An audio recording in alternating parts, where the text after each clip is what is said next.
Real Madrid এই দেখুন রুমপাড়া হলি বিশ্বের সেরা ক্লাব। তোকে দেখা যায় বিশ্বের বাঘা বাঘা সেরা player Vinicius Junior, Mbappe, Bellingham, Rodrygo, এবার যাইয়ে লুকা মডরিচ, কারভাহাল, মিললে জিললে দেখা যায়, তোমাকেও দেখা যায় সব গামাবিঙ্গা মানে পৃথিবীর সব বাঘা বাঘা প্লেয়ার গুলো তোমাদের দখলে। হেয়ার পর রোমবার নরমান সারমান ক্লাবের লগে আস্তে কাইতরাই পড়ছে, এই যে মানা যায় একটু ভালো খেলা যাইতে না রে দাদা, হিট দেওয়া যাইতে না।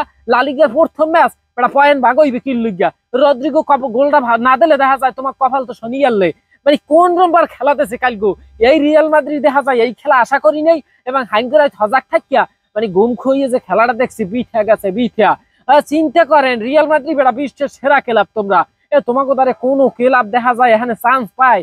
এই রোমবারে কম এলখন রোমবার জানি কি একটা ক্লাবের নাম জীবনে শুনিও নেই, এই ক্লাবের লাগে যাই হরছে কি এক এক গোলের ডোরো করছে। এ দাদু তোমরা কি শক্ত হইতে পারো না? এমবাপ্পে, এমবাপ্পে তোকেও ওসাবো, জাম্মের ওসানো সাবো। তুই আবার আগেই তো ভালো আসলে রিয়াল মাদ্রিদ, মানে যেখানে তারকা বেশি হ্যাঁ মনে হয় গ্যাঞ্জাম বেশি। এই এমবাপ্পে আবার প্রথমে ম্যাচ জিততে সবাই একালে তাল বেতাল হয়ে গেছিল, এখন দেখা যায় ঠকতে আছে। এ লালিগা এখন দেখা যায় বার্সেলোনার দিয়ে কথা নিয়ে পিছিয়ে পড়ে গেছে, 2 পয়েন্ট পিছে। আচ্ছা এইটা মানতে পারলাম না ভাই, এইটা একটা রিয়াল মাদ্রিদ ফ্যান হিসেবে খুব খারাপ লাগতে আছে, কিন্তু কিছু করার নাই। দাদু তোমাদের এত শক্তভক্ত হইবে আরো ভালোভাবে। এ তোমরা দেখা যায় তোমাকে ক্লাবে যে প্লেয়ার গুলো আছে, ওই যে হালান বাদে বিশ্বের দামি নামি সব প্লেয়ার গুলো রিয়াল মাদ্রিদ আনিয়া তারপর এখানে দেখা যায় খেলাধুলা চলতে আছে। এখন তারপরে তোমরা তোমাকে ম্যাচের অবস্থা বিলইবিকা এবিল দেখা যায় বাজে খেলবা কি লিগে, তোমরা একটু ভালো খেলতে পারতা না?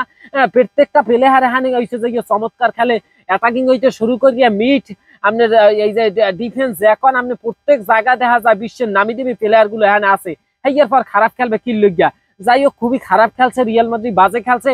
ওই দিক দিয়ে ম্যানচেস্টার সিটি অসাধারণ ওয়ামাইক খেলছে, ম্যানচেস্টার সিটি কিন্তু জিততে গেছে। এবং কারদের লাগে যে চেলসির লাগে বুঝতে পারতে আছেন, ওখানে আবার ওই যে ব্রাজিলের নূতন একটা প্লেয়ারের আবির্ভাব হয়েছে ম্যানচেস্টার সিটিতে, ওই যে সাবিনো। যাই হোক 45 মিনিট পর দেখা যায় ইঞ্জুরি পড়িয়া মাঠ ছাড়তে হয়েছে। যাই হোক সর্বোপরি কথা হয়েছে যে ম্যানচেস্টার সিটি কিন্তু ইংলিশ প্রিমিয়ার লিগে দেখাইতেছে, হ্যাঁ ক্রেশমাটা হারা দেখাইতেছে, কিন্তু রিয়াল মাদ্রিদ দেখাইতে পারলে না। রিয়াল মাদ্রিদ আরো দেখা যায় অ্যাটাকিং লাইন সুন্দর হইতে হইবে, এমবাপ্পের সাথে দেখা যায় এখনো কিন্তু বোঝাপড়া হয় নাই, বোঝাপড়াটা যদি হইয়া ওঠে তাইলে দেখা যায় এই যে এমবাপ্পে খুব চমৎকার দেখা যায় খেলতে পারবে। ভিনিসিয়াস রদ্রিগো দেখা যায় অসাধারণ, দুইজনের কম্বিনেশন সত্যি অসাধারণ ছিল। ভিনিসিয়াসের সুন্দর এক পাসের কারণে রদ্রিগো গোল মারিয়ে দিচ্ছে, দেখা যায় নাইলে তো কপাল খারাপ হারলে হালে তো পয়েন্ট একদম হারাই দিতে। সর্বোপরি কথা হয়েছে যে লালিগার প্রথম ম্যাচ এবিল বাজে যাইবে এটা কেউ আশা করে নাই। কালকে রাত 3টে বাজে দেখা যায় ওই যে 3:30 না 4টে পর্যন্ত খেলা দেখিয়া মানে খুবই হতাশ, আমার মতো অনেকেই হতাশ হয়েছেন ভাই। রিয়াল মাদ্রিদ হয়েছে যে এমন একটা দল যেটা আসলে হাল ছাড়ে না ভাই, এরা কাম ব্যাক করতে জানে। প্রথম ম্যাচ বাজে খেলুক খারাপ খেলুক এটা কোনো বিষয় না।